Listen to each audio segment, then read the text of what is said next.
Le révérend Moon est mort à l'âge de 92 ans. Son mouvement avait pris une dimension planétaire par l'étendue, par le nombre des membres et par les moyens financiers. Yves Maga. Au lendemain de l'annonce du décès du révérend Moon, ses fidèles en Corée du Sud et ailleurs ont commencé à exprimer leur tristesse. Avant de mourir, il a dit à sa femme « Sois réconfortée. J'ai fait ce que j'avais à faire avant de partir. Ne sois pas peiné par mon départ. Ne pleure pas. » Le fondateur de l'Église universelle, que ses adeptes appellent le vrai père, est surtout connu pour l'organisation spectaculaire de milliers de mariages simultanés. Mais son histoire est intimement liée à celle de son pays, à l'occupation japonaise et à la division des deux Corées. Prisonnier sous le régime communiste, il parvient à gagner le Sud avec d'autres réfugiés en pleine guerre de Corée dans les années 50. Ensuite, simple enseignant d'école de campagne, il restera marqué par une volonté de réconciliation. La légende veut qu'il ait médité sur ces thèmes dans une cabane en carton avant de se lancer à la conquête des âmes. Et les vidéos de propagande de l'Église d'unification reconstituent le moment où il aurait eu une vision du Christ lui demandant de poursuivre sa mission de paix. Son mouvement est vite sorti des frontières sud-coréennes pour essaimer d'abord au Japon, malgré le contentieux historique entre les deux pays. Il s'étend par la suite aux États-Unis, au Brésil et ailleurs avec un message anticommuniste marqué. Aujourd'hui, il revendique 2 millions de membres, mais ses détracteurs affirment qu'ils sont beaucoup moins nombreux. Et surtout, ils l'accusent d'être une secte pratiquant le lavage de cerveau et gagnant beaucoup d'argent. Car l'Église universelle est un immense business international. Elle possède des hôtels, des journaux comme le très conservateur Washington Times, des stations de ski, des équipes de football et des dizaines de milliers. Implanté en Suisse, ses adeptes vouent une admiration éperdue au fondateur. Parmi les anciens membres, une personnalité connue, Yves Nidegger, le conseiller national. Il s'en explique, vous allez l'entendre. Il raconte même que c'est grâce à Moon, comme beaucoup d'autres adeptes, qu'il a rencontré son épouse. Cédrine Verguin, Anne-Frédéric Bidman, Marie-Lou Machala. Décembre 1988, Yves Nidegger sur le plateau de Table Ouverte en tant qu'un des responsables suisses de l'Église de l'unification, ou secte Moon. Il confie les raisons de son engagement au sein du mouvement. Ma femme et moi, nous sommes mariés sur conseil du révérend Moon. Nous avons maintenant 2 enfants. Nous sommes un couple, je crois, stable et heureux. Effectivement, lorsque je découvre un homme comme ça il y a une dizaine d'années, je vais évidemment m'associer à lui et ne pas lui souhaiter simplement bonne chance de loin. Depuis, le conseiller national UDC a quitté le mouvement et son discours s'est tout de même un peu nuancé. Je pense que toutes les critiques ne sont pas infondées parmi celles qui ont été faites à cette organisation. Maintenant, l'image du mooniste lavé du cerveau, incapable de penser, etc., c'est pas ce que j'ai constaté dans mes propres contacts. Je rendrai volontiers hommage à sa vision. Je pense qu'il avait profondément raison sur la nature du communisme et sur la manière dont le communisme s'est terminé. Et ce mouvement, justement, compterait 350 membres dans toute la Suisse, une cinquantaine en Suisse romande. Il a pignon sur rue, en plein cœur de Genève. Moi-même, je ne suis pas tombé sur la tête en étant dans ce mouvement. Je n'ai pas l'impression d'être du tout dans un mouvement sectaire. On priait pour lui déjà depuis ces 2 semaines. Finalement, son œuvre va continuer. Un défi pour ce mouvement.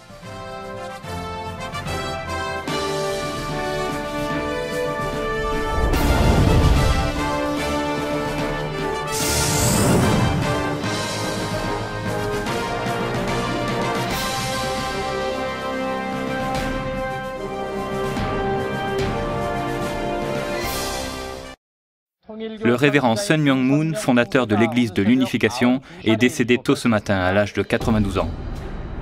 Mort du révérend Sun Myung Moon le 3 septembre 2012. Le monde prend acte de son décès. Le cortège funèbre est très étendu. Des gens de toutes couleurs et nationalités, des dirigeants du monde entier, des membres de l'Église de l'unification et des dignitaires d'autres religions sont venus offrir leurs condoléances. Un leader d'exception dépassant les couleurs de peau et les nationalités. Je me suis donné corps et âme toute ma vie pour un monde en paix. Prendre une part active au maintien de la paix. Revenons sur la vie du révérend Sun Myung Moon. Beaucoup ont loué ses efforts sans fin pour lancer un large éventail de projets au service de la paix dans tous les pays du globe et son zèle pour la réunification de la Corée. Centre mondial de la paix. Sur les instructions du révérend Moon, Un centre international de convention a été construit à Pyongyang. À l'annonce de son décès, un autel de fleurs et d'encens est dressé en son hommage. Sang Taek-jang, vice-directeur de la défense nord-coréenne, et Yang Hong-kim, vice-directeur du Parti du Travail pour l'unification, sont venus présenter leur respect au révérend Moon, au nom du président de la Corée du Nord, Kim Jong-un. Ils lui ont aussi décerné le prix national de la réunification. Le prix national coréen de la réunification, créé en 1990, a été décerné à Kim Gu, Yoon Hyun-yo, Ik Jae-ho, révérend Lee Kwan-moon et à d'autres. Il est à présent attribué à Sun Myung-moon. Pourquoi la Corée du Nord a-t-elle attribué cette distinction au révérend Moon? En 1991, le révérend Moon et la Corée du Nord ont établi un lien à rebours des tendances de l'époque. Le 6 décembre 1991, le révérend Moon arrivait à Pyongyang. C'était inhabituel, une figure connue se rendait en Corée du Nord qui l'accueillait. Le révérend était à Pyongyang pour un entretien privé avec le dirigeant suprême Kim Il-sung. Leur rencontre marquait l'actualité. Pourquoi ce voyage en Corée du Nord en 1991? La situation nord-sud est pour nous une préoccupation constante. Quand l'URSS et les pays du bloc communiste ont commencé à perdre leur influence, la guerre aurait pu soudain éclater entre les deux Corées.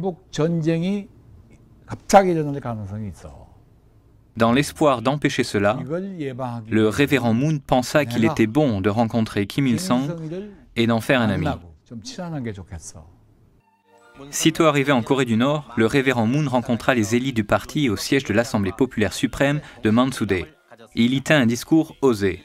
Des propos auxquels nul n'aurait pu s'attendre, et surtout pas Kim Bok-yoon, président du comité pour la réunification pacifique de la Corée et chef de la délégation nord-coréenne. L'idéologie Juche est une idéologie erronée, une idéologie inadaptée. C'était un propos très direct. Président Yoon, mes propos sont-ils incorrects? A-t-il demandé, comme s'il parlait à un élève de l'école primaire. Président Yoon, qu'en dites-vous? L'idéologie Juche peut-elle amener la réunification nord-sud? Et l'unification de niveau mondial? Non, impossible. Aucune possibilité par le Juche. Malgré l'attaque sans ménagement du révérend Moon contre l'idéologie Juche, Kim Il-sung lui fit un accueil chaleureux. À l'époque, la pression internationale grandissait pour inspecter le programme nucléaire nord-coréen. Les rapports avec le Sud étaient sensibles et délicats. Vu l'état de la question nord-coréenne, rendre visite à Kim Il-sung à ce moment-là serait tout sauf sûr et facile. Pourquoi la Corée du Nord fit-elle bon accueil au révérend Moon? Très certainement, la Corée du Nord voyait en lui un chef religieux de poids mondial. Leur geste traduisait une attente, qu'il joue de cette influence et se pose en arbitre de la réconciliation et de la coopération nord-sud, permettant au régime nord-coréen de recevoir une assistance pour garantir sa sécurité ou au moins réduire les risques. Même s'il était fort improbable qu'il puisse vraiment agir ainsi, ils l'invitèrent tout de même à visiter la Corée du Nord. Alors, que se sont dit les deux parties? Revoyons les points d'accord entre le révérend Moon et Kim Il-sung. Il y avait les réunions de familles divisées, les inspections nucléaires internationales et le développement du mont Kumgang. Les autres points étaient les échanges économiques et les sommets entre les deux Corées. Bien avant sa visite en Corée du Nord, le révérend Moon avait œuvré depuis plusieurs décennies pour une fin paisible des divisions dues à la guerre froide. La révolution d'octobre 1917 abattit le pouvoir impérial russe et Lénine, une fois le régime communiste établi, entreprit très vite de lancer une organisation communiste internationale. Le communisme a gagné le monde. Nos révolutions réussiront dans de nombreux pays. Dans les années 1920, l'activité du Parti communiste chinois gagna le Japon et d'autres régions d'Asie. L'influence soviétique grandissait. Les efforts pour communiser d'autres pays étaient en plein essor.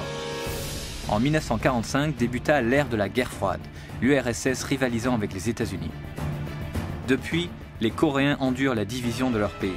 Dans les années 1960, le révérend Moon lance effectivement ses projets de victoire sur le communisme. Le Japon était la priorité du révérend. il décréta de transformer Jocheon-nyon. Cette organisation coréenne basée au Japon sympathisait avec le Nord et était alors très influente. Les membres de Jocheon-nyon voyaient en la Corée du Nord leur patrie. Or, ce groupe, loin d'être négligeable, regroupait environ 290 000 membres, animés de sentiments hostiles envers la Corée du Sud. Leur attitude était la même que celle de la Corée du Nord, mais ce groupe allait encore plus loin dans son hostilité. Les activités de victoire sur le communisme au Japon commencèrent à l'université Chosun, que la Corée du Nord avait fondée pour endoctriner les étudiants de la communauté Jocheon-nyon. Il tenait bien sûr les étudiants Jocheon-nyon sous un ferme contrôle, rendant la tâche très ardue. Il suivait le modèle de la révolution communiste, qui avançait très vite. C'était un groupe à l'idéologie très forte. La situation était d'autant plus périlleuse. Au Japon, le révérend Moon lança sa campagne de victoire sur le communisme. Sur le front idéologique au Japon, il donna des conférences et après avoir gagné des soutiens, il se mit à encourager les chefs de Jocheon-nyon à visiter leur patrie. Il créa l'organisation de victoire sur le communisme dans tout le Japon. Et il avait déjà donné 129 discours lui-même au Japon. Il voyagea d'est en ouest et du nord au sud, gagnant le Jocheon-nyon grâce aux membres japonais et les invitant à des séminaires aux États-Unis. Lors des rencontres, le révérend Moon abordait divers sujets. Pourquoi la démocratie est-elle une idéologie supérieure? Qui sont les Coréens? Le communisme, où est le problème? Et d'autres sujets, les convainquant de changer leurs attitudes et de visiter la Corée. Ils ne furent pas une poignée, mais plusieurs milliers. La délégation organisée par le révérend Moon de Nord-Coréens résidant au Japon visita la Corée en juin 1974. L'unité à échelle réduite est nécessaire pour l'unité à grande échelle. Tout est lié. Il ne s'est pas borné à la campagne de visite de la patrie, mais a continué. En consultant les archives, on voit que les dépenses de ces visites pour la paix de Jocheon-nyon en Corée avoisinaient finalement les 20 millions de dollars, environ 15 millions d'euros. Le travail de victoire sur le communisme commença dans les années 1960. La campagne la plus active eut lieu dans les années 1970. Grâce à la campagne très réussie au Japon, les soutiens allèrent en se renforçant. Cela a eu un grand impact sur la campagne de victoire sur le communisme en Corée.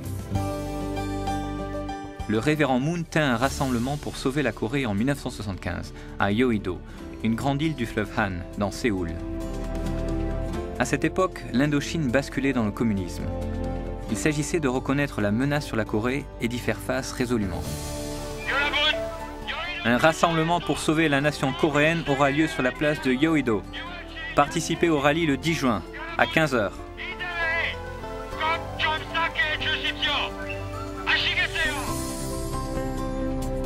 Venus de plusieurs pays, des partisans des activités de victoire sur le communisme du révérend Moon informèrent les citoyens coréens de l'événement. Cela ne s'était jamais fait auparavant.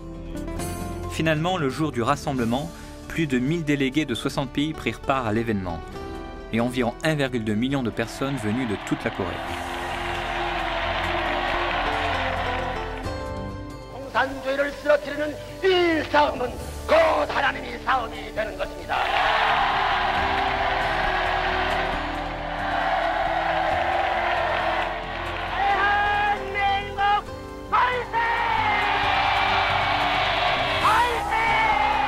Les activités de victoire sur le communisme eurent beaucoup de succès en Corée et au Japon dans les années 70. Le révérend Moon mena aussi beaucoup de projets aux États-Unis. En même temps aux États-Unis, après la défaite américaine au Vietnam, la révolution sexuelle et la drogue ébranlaient davantage la société. La culture américaine, où Dieu et la famille étaient des valeurs premières, s'affaiblissait beaucoup. Le révérend Moon était très préoccupé par ce problème américain. Sauver l'Amérique, nul n'y songeait. C'était l'époque où le désespoir américain menaçait de faire le désespoir du monde. Qui prendra responsabilité pour l'Amérique? Qui peut guider Washington sur le droit chemin pour que le monde aille où il faut? Le révérend Moon s'est dit que lui pouvait y faire quelque chose. 문 선생님께서는 나 아니면 할 수 없겠다. Dès le début des années 70, le révérend Moon devint très actif aux États-Unis. Cet évangéliste asiatique inconnu sillonna les États-Unis. Les Américains commencèrent à écouter son message. Il était temps que l'Amérique se réveille. Et son œuvre gagna des appuis dans tous les États-Unis. Cela attira l'attention de la presse.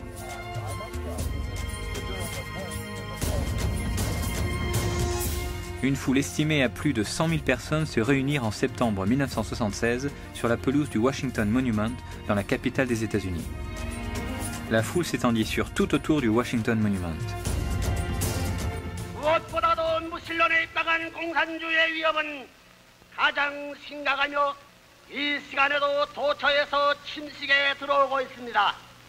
이것은 단지 미국만이 문제가 아니고 하나님에게 있어 그리고 모든 종교인과 온 자유세계인들에게 있어 심각하고도 절박한 문제입니다. 하나님께서 200년간 준비하신 미국은 크게 각성하고 하나님께서 분부하신 정차대한 세계적 사명을 다하여야 할 것입니다. D'une voix forte, le révérend Moon exhorta l'Amérique à se ressaisir idéologiquement. Chaque rassemblement attira les foules. L'impact sur la société américaine fut réel.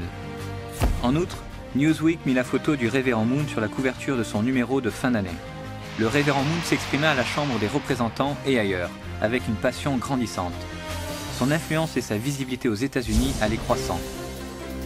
Le révérend Moon, acteur de changement aux États-Unis, se prit d'un vif intérêt pour les médias. Une initiative majeure fut la création du Washington Times. La première édition du Washington Times parut en 1982 et contrastait avec les points de vue gauche du Washington Post. C'était un autre résultat des activités de victoire sur le communisme des années 70.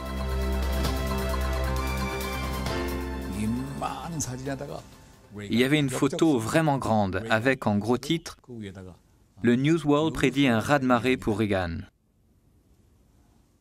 Je suis allé voir Reagan avec une copie du journal.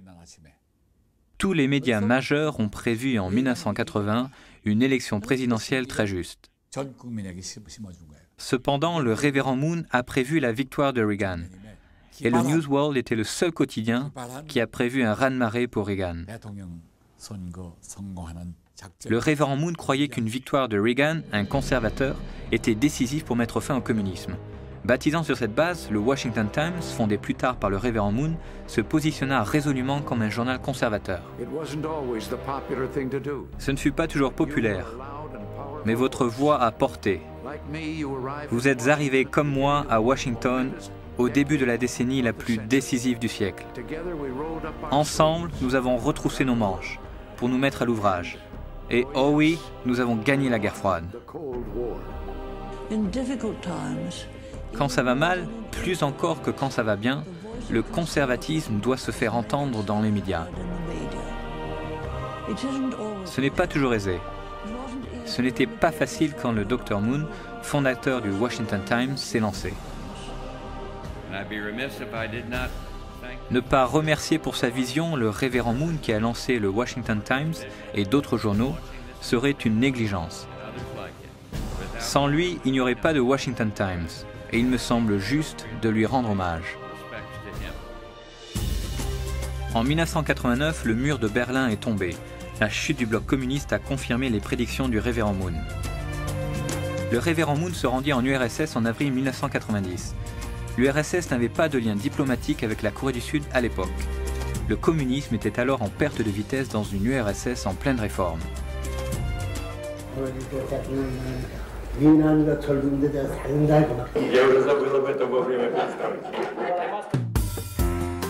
Le révérend Moon put s'entretenir avec le président Gorbatchev.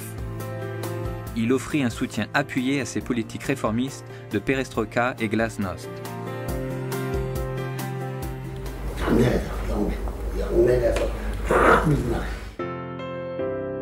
Il fit plusieurs propositions. Sur les relations russo-coréennes, la coopération économique, le soutien à une réunification pacifique, la liberté religieuse. une proposition courageuse en particulier retenait l'attention. Il s'agissait d'inviter des étudiants soviétiques aux États-Unis et de leur donner un soutien pour leur éducation. Cette proposition fut acceptée et 3000 étudiants allèrent pour des tournées de découverte ou pour étudier aux États-Unis. Le révérend voulait exposer ces jeunes à d'autres valeurs, ouvrant ainsi une nouvelle ère. L'URSS se disloqua finalement en 1991. En cours de route, l'ouverture et la réforme de Gorbatchev suscitèrent une tentative de coup d'État. Les citoyens russes mirent fin au putsch en 3 jours. À l'avant-garde des citoyens unis dans l'opposition se trouvaient certains des 3000 étudiants qui étaient allés aux États-Unis. Le pouvoir communiste soviétique qui avait secoué le monde pendant le XXe siècle tombait enfin. Plus tard, M. et Mme Gorbatchev visitèrent la Corée et rencontrèrent le révérend Moon dans leur résidence. D'une certaine manière, le révérend Moon avait sauvé leur vie. Tous deux se retrouvaient après que la face du monde eut changé, et la paix mondiale occupa leur entretien. La Corée du Nord, pays au communisme le plus rigide, tient toujours. En 1994, les tensions entre les deux Corées sont fortes. La Corée du Nord est soupçonnée de se doter d'armes nucléaires. Un an plus tôt, en mars 1993, la Corée du Nord a annoncé qu'elle se retirerait du traité de non-prolifération nucléaire, déclenchant la première crise nucléaire. On annonça qu'en cas d'agression, les États-Unis pointeraient leurs bombes contre la Corée du Nord. Une délégation nord-coréenne vint à Panmunjom et menaça Séoul, amenant la tension au seuil de la guerre. L'AIEA mena des inspections nucléaires en Corée du Nord. Or, les résultats des inspections n'étaient pas concluants et l'agence demandait un examen approfondi des installations. La Corée du Nord y était fortement opposée. Young Sung Park, qui était à Séoul à l'époque, tout en œuvrant à préparer une réunion au sommet entre Kim Il-sung et Kim Yong-sam, déclara que Séoul deviendrait un enfer. Séoul n'est pas loin d'ici. Si la guerre éclate, Séoul sera un enfer. Même M. Jong aura du mal à survivre. Vous êtes sérieux? Vous nous voyez assis là à ne rien faire? C'est un point qui mérite discussion. Est-ce une menace de guerre? Dans une situation qui aurait facilement pu déclencher une guerre, le révérend Moon a encouragé la diplomatie parallèle et les ouvertures de diplomatie de citoyens. Par exemple, il parraina un séminaire de paix nord-sud pour les étudiants et les jeunes. À Pékin en Chine, les étudiants ont ouvert une porte de réconciliation entre les deux Corées à un moment où les deux pays ne communiquaient plus. Dans un contexte très sensible, la conférence attira l'attention internationale. Les étudiants de Corée du Nord et du Sud évoquèrent le chemin de l'unification pacifique. Ils traversèrent la Chine ensemble, créant des liens d'amitié. Le séminaire de paix Nord-Sud pour les étudiants et les jeunes comportait aussi divers événements sportifs et des événements d'échange culturel. Il y avait du temps pour chanter et parler. Après leur expérience commune, les étudiants du Nord et du Sud s'unirent. Leur message de paix à leur pays était qu'il n'était pas nécessaire d'entrer en guerre. Les jeunes du Nord et du Sud pouvaient trouver l'unité et leur point fort était d'exprimer leurs vœux de paix et d'unification. Ils mirent toute leur énergie à dissiper l'esprit de guerre. À plusieurs occasions, lorsque la situation sur la péninsule coréenne est devenue tendue, le séminaire de paix des étudiants du Sud et du Nord a offert un modèle pour réduire un peu la pression. Dans les moments de crise comme la situation internationale ou le problème nucléaire nord-coréen, le révérend Moon n'a jamais relâché ses efforts pour l'unification. Il a sans nul doute été un catalyseur pour une atmosphère propice à la réconciliation et la paix nord-sud. La menace de guerre étant passée, le Nord et le Sud reprirent le travail d'approche pour une réunion au sommet. Mais rapidement, en juillet 1994, avec la mort de Kim Il-sung, les rapports Nord-Sud entrèrent dans une nouvelle phase. 북한 김일성 주석이 어제 새벽 2시 사망했습니다. 위대한 수령 김일성 동지께서 1994년 7월 8일 2시에 급병으로 서거하셨다는 것을 가장 비통한 심정으로. La Corée du Nord avait perdu son cher leader. La Corée du Nord était en état de choc. Les funérailles de Kim Il-sung montraient bien l'impact de sa mort sur les Nord-Coréens. Les citoyens nord-coréens étaient en plein désarroi. Toute la ville de Pyongyang était figée. La situation faisait les gros titres. On ne savait pas quel type de changement attendre. Le révérend Moon avait maintenu des liens cordiaux avec le Nord après sa visite. Le décès soudain de Kim Il-sung risquait de refermer la porte des échanges mutuels.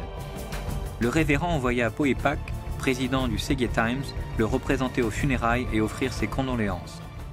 On avait encore des choses à faire ensemble.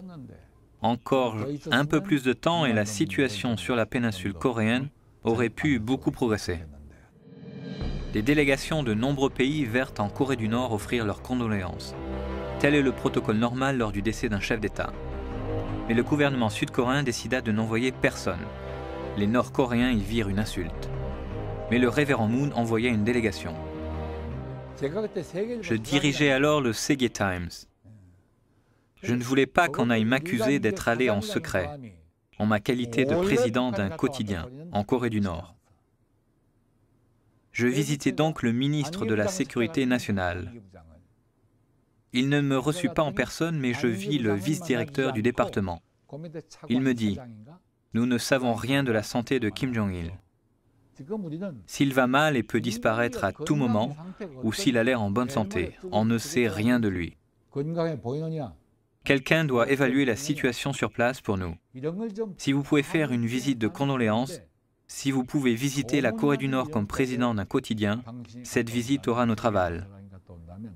Du point de vue du ministre de la Sécurité nationale, c'est très bien.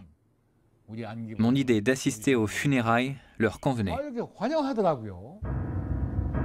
Ayant reçu la permission du gouvernement, Poe Pak fit son voyage personnel et non officiel à Pyongyang. Il rencontra Kim Jong-il en personne pour lui offrir ses condoléances. La décision du révérend Moon était correcte. Rappelant les bons liens avec Kim Il-sung, il exprima le vœu de poursuivre l'entente. Mais il essuya les dures critiques de la presse sud-coréenne.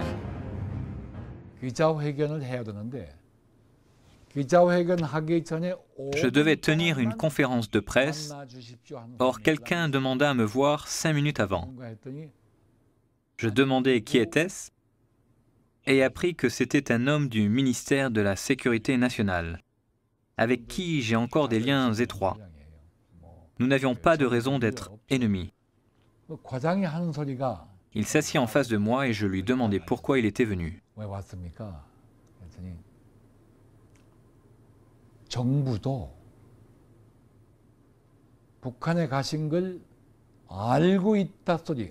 Il déclara que le ministère devait démentir avoir eu vent de mon plan de visiter la Corée du Nord, et plus encore avoir donné son aval à ce projet. Il me demanda de parler d'un choix purement personnel d'aller en Corée du Nord. Je lui dis que je ferais ce qu'il voulait en assumant l'entière responsabilité de l'affaire. Je lui dis de ne pas s'inquiéter.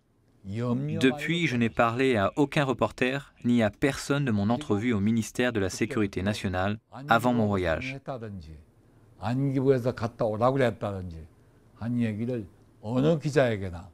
J'évoque ce secret pour la première fois. L'opinion publique critiqua la visite de condoléances. La réaction publique au voyage de condoléances amena le gouvernement à revoir sa position initiale. La visite de condoléances à Kim Il-sung fut jugée non patriotique et il fut décidé que le Dr Pak serait passible des lois de sécurité nationale. Pendant 4 ans, il ne put entrer en Corée. Malgré un gouvernement peu coopérant, le révérend continua ses projets d'affaires au Nord. Il ajouta des projets culturels aux échanges Nord-Sud.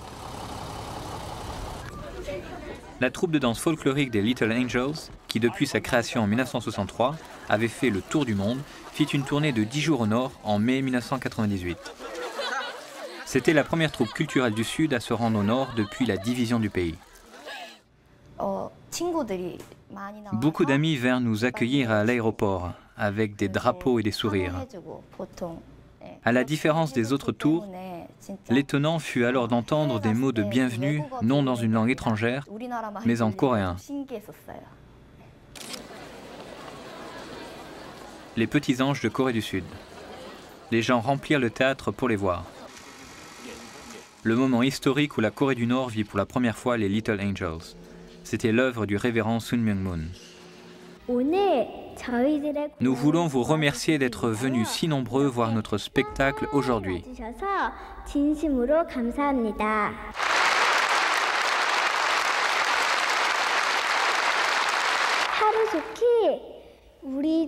Nous espérons une réunion aussi rapide que possible de nos deux pays pour vous revoir souvent.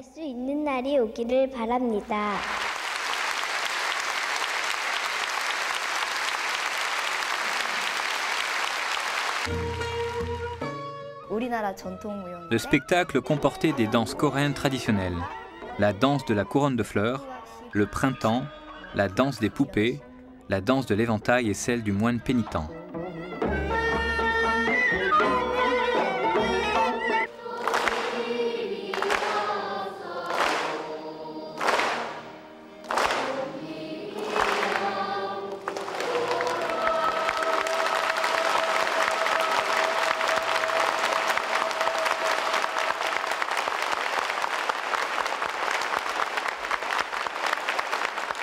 Plus qu'un spectacle de danse, l'événement ouvrait un nouveau chemin vers l'unification.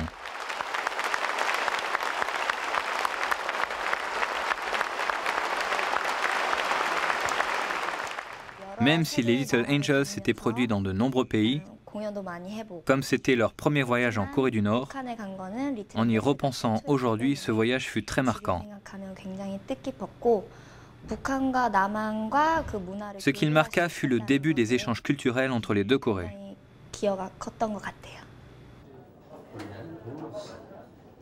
Puis en 2000, la troupe d'étudiants de Pyongyang visita Séoul. Ils furent invités à Séoul en réponse à la visite des Little Angels à Pyongyang 2 ans plus tôt. C'était le premier groupe de civils de Corée du Nord à se rendre au sud depuis la division. Encore une avancée historique. L'heure était bien à la réconciliation et au dialogue. Nous vous accueillons à bras ouverts.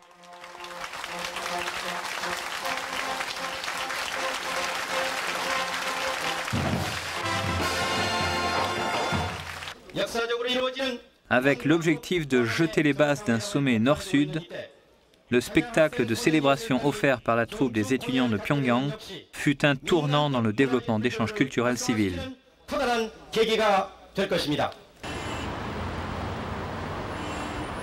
Le 26 mai, 20 jours avant le sommet nord-sud, la troupe des étudiants de Pyongyang au Seoul Arts Center. Ce spectacle donné à Séoul par les étudiants de Pyongyang scellait un des points d'accord entre Sun Myung-moon et Kim Il-sung, aller vers des échanges culturels. Ce fut une percée majeure dans l'histoire limitée des échanges culturels nord-sud.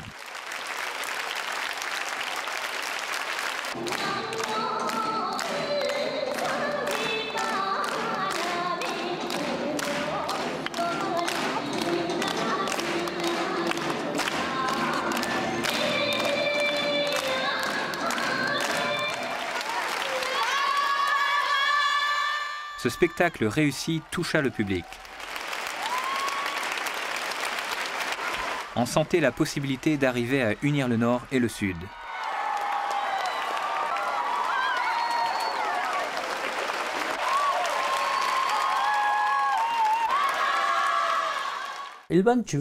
Cela contribua énormément à changer l'attitude de l'opinion publique.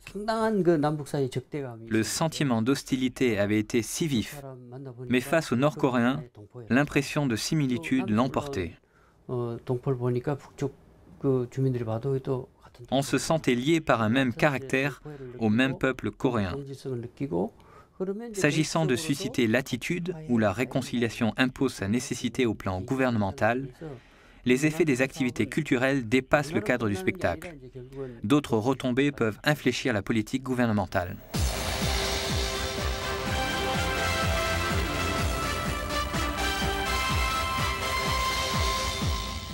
오늘 남과 북은 이렇게 민족을 향해 또 전 세계를 향해 남북한의 정상이 평양에서 만나기로 했다고 알렸습니다. Dans la foulée, l'ex-président Kim Dae-jung et le chef de la défense nord-coréenne Kim Jong-il terrent un sommet à Pyongyang. C'était le premier sommet nord-sud en 55 ans depuis la division du pays en 1945.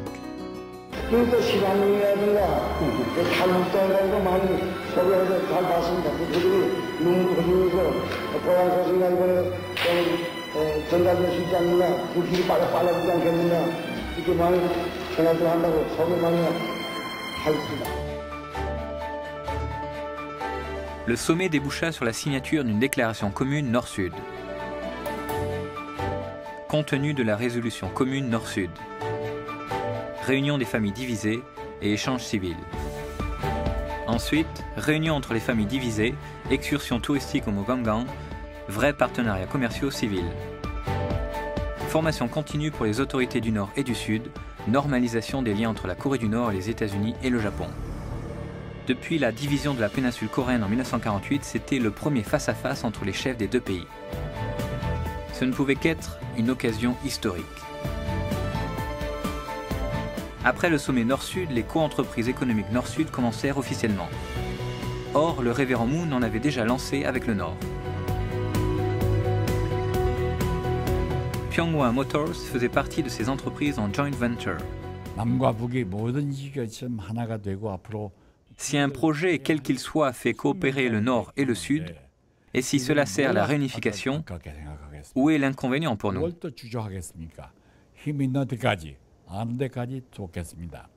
Est-il préférable d'attendre qu'il soit plus fort? Mais l'industrie manufacturière, en fait, l'automobile est centrale dans l'industrie manufacturière. Elle en est le cœur. Il faut en effet des dizaines et des centaines de pièces pour faire un véhicule, et d'autres usines sont nécessaires pour les fabriquer. D'où un développement rapide de l'industrie. Pyeonghwa Motors a ouvert en Corée du Nord en 1998. Le chef de la défense nationale Kim Jong-il et les hauts dirigeants nord-coréens accueillirent le lancement d'une usine automobile.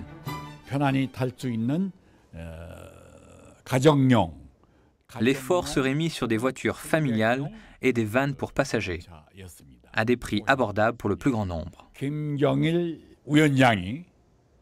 Kim Jong-il baptisa le premier modèle Siffleur, et ensuite il y eut Coucou. Je pense que la plupart des voitures qui circulent autour de Pyongyang aujourd'hui doivent être de ces deux types. La plupart se vendirent en Corée du Nord. Quelques voitures se sont vendues de l'autre côté du fleuve Yalu, en Mandchourie.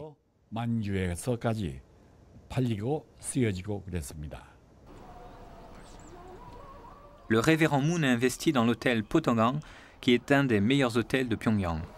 C'est l'un des investissements considérables qu'il a fait en Corée du Nord. L'apport du secteur privé et les discussions avec le Nord sont nécessaires pour résoudre le problème de l'unification. C'est vrai que peu de citoyens au Sud ont épousé ce point de vue, mais les discours sur l'unification émanant du secteur privé sont nécessaires. Et, du point de vue du besoin d'un accord sur la question de l'unification, vous pouvez y voir une étape pour jeter les bases de telles discussions.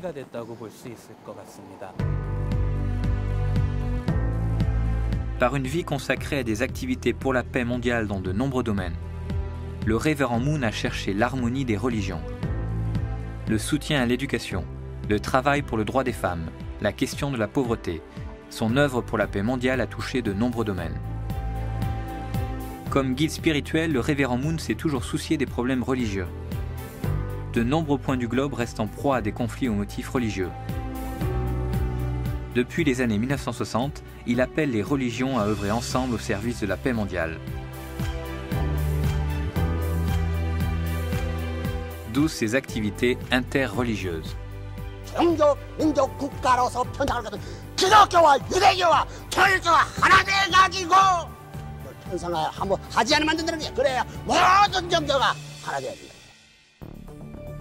Le 11 septembre 2001, des terroristes islamistes commirent l'attaque suicide effroyable contre le World Trade Center.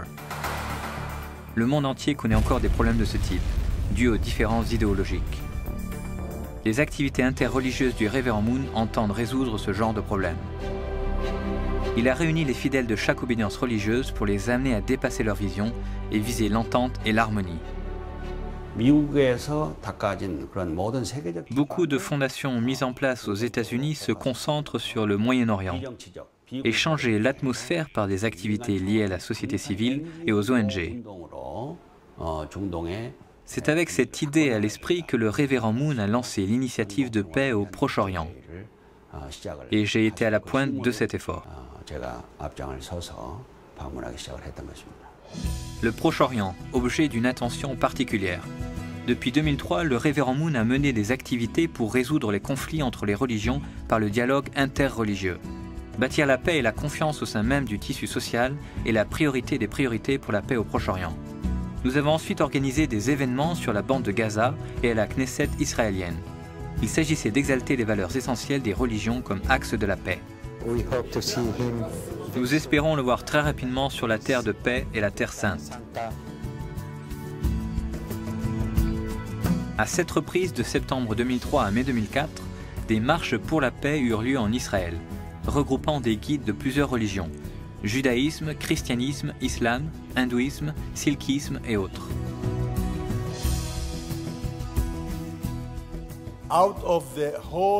En dehors des activités gouvernementales, la FPU pilote le plus gros projet de paix au Proche-Orient. Je n'ai jamais entendu parler d'une autre organisation non gouvernementale ayant cet engagement.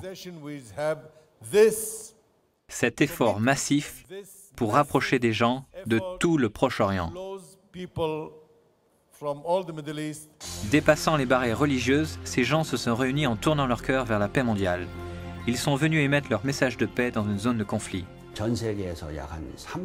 Environ 3000 artisans de paix de diverses religions et nationalités sont venus du monde entier en Israël, en réponse à un appel, participer à une œuvre de paix.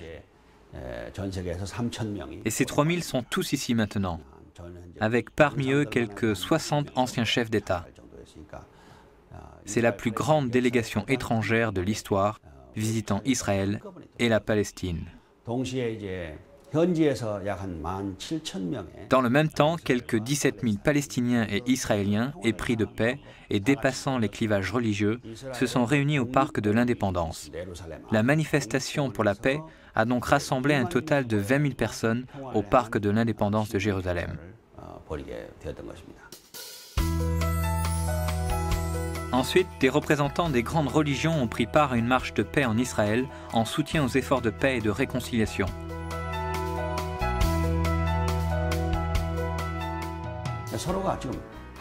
Par cette manifestation de paix cœur à cœur, il s'agissait de trouver la voie d'un vivre ensemble harmonieux.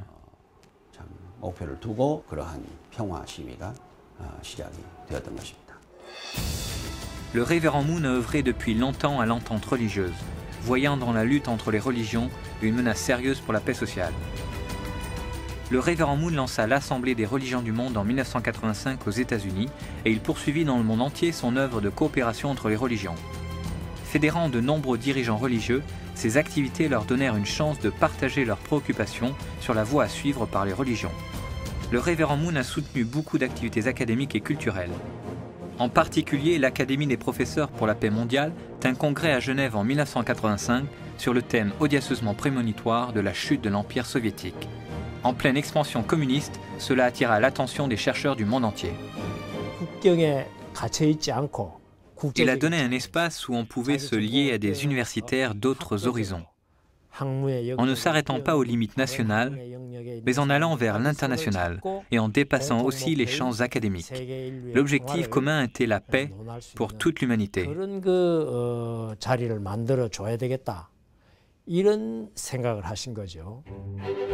Créée en 1973, l'Académie des professeurs pour la paix mondiale réunit des penseurs du monde entier. Son œuvre continue aujourd'hui. La Fondation culturelle internationale, née en 1968, soutient la recherche, des colloques et des publications sur des sujets d'intérêt international.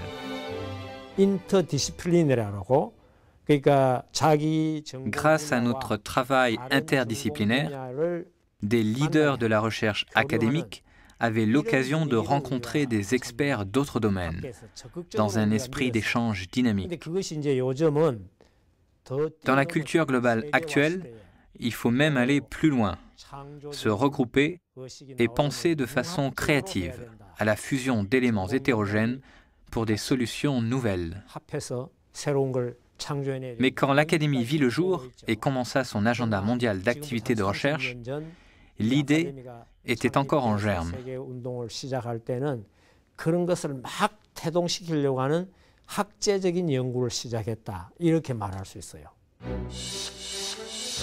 L'Académie des professeurs pour la paix mondiale entendait résoudre les problèmes de société actuels, régler les conflits entre l'Est et l'Ouest, et par la recherche commune et les échanges académiques, faciliter la paix mondiale.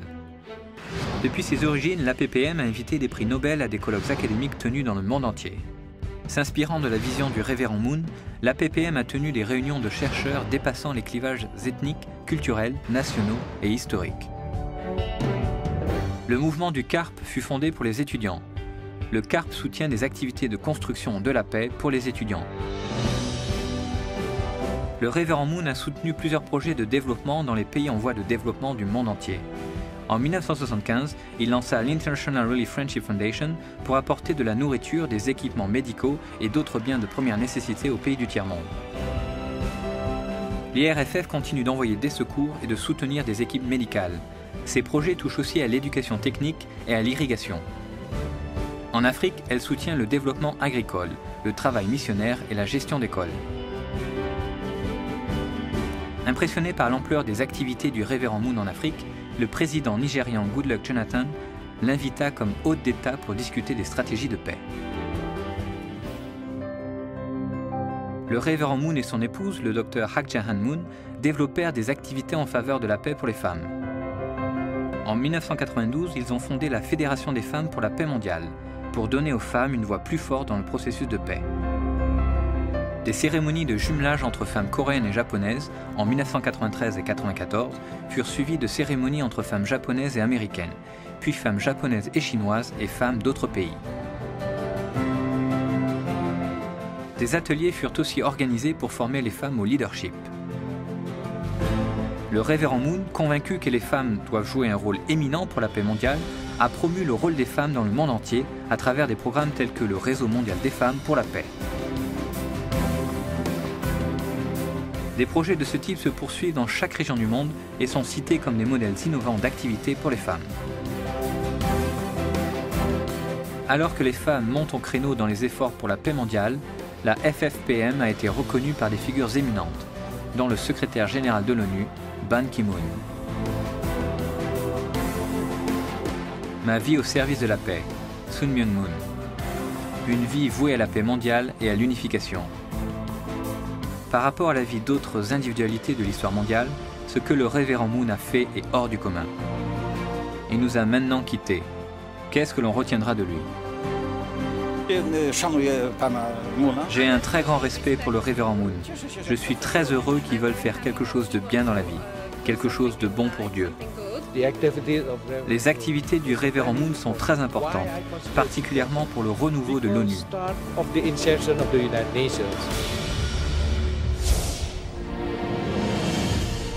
Dès sa jeunesse, le révérend Moon a suivi la voie d'un pionnier. Pour la réconciliation et l'unité, il a abattu les murs de la division. Reconnu ou pas, son engagement personnel avec la Corée du Nord a contribué au processus de réunification de la péninsule coréenne. Il a été un précurseur. À cheval sur 2 siècles, son œuvre a cherché à résoudre les conflits entre les peuples. Sa vie de 90 ans fut vouée à la réunification de sa patrie et à la paix. Même si son héritage est clair, il laisse derrière lui encore beaucoup de matière à réflexion et beaucoup à accomplir.